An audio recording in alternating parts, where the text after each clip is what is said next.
Well, I just wanted to say welcome to the new subscribers, and I am looking forward to doing some more adventures and being on the road more often. I was planning, planning. You know what God says when you have plans. You have plans, huh? Yeah, let's see about that. And so that's why I usually don't make plans. But what happened was I bought the car, the Prius, on the day before Thanksgiving. And I wanted to get it registered so that I could be out on the road and do my adventures. And just dealing with the finance company it took quite a while. I just finally got the information needed for the DMV on the 29th of February. And I was planning on the minute I got it registered, I was going to take off, me and the puppies, on grand adventures. So what happens?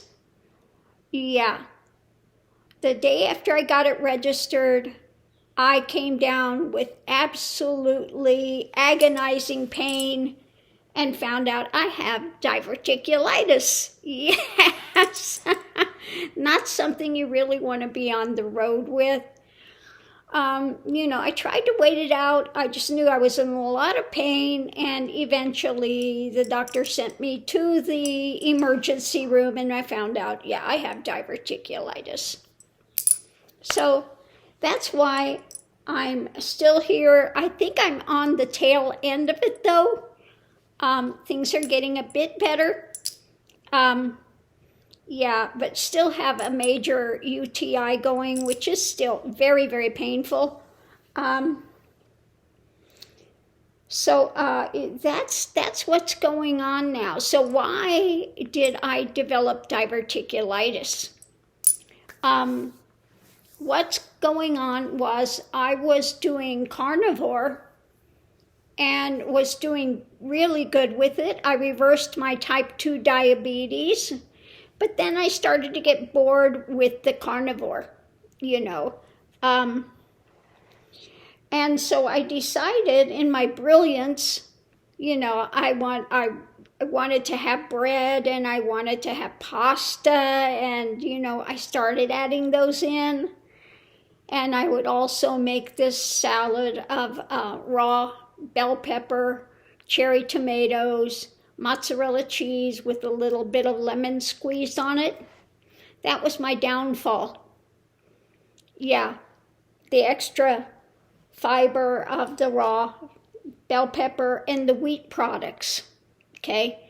And so that's what I went from my carnivore, which was going up and things were getting better, to going nosedive into diverticulitis. So, I didn't know really how bad, once I looked into it, really how bad the wheat products are here. Now, it's amazing because what I found out is people that have, that can't do wheat products here went over to Europe, and they were in Ireland and they could eat it fine. They were in Italy, they could have it fine. But here, the way they process it, and I don't know what all's going on with it, but it is just absolutely unedible for some of us, and I'm apparently one of those. Yeah.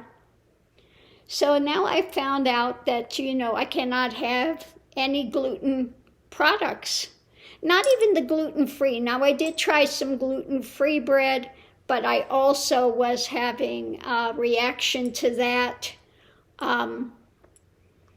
So I can't do those. So I am going back on carnivore. So since I've been on the diverticulitis thing,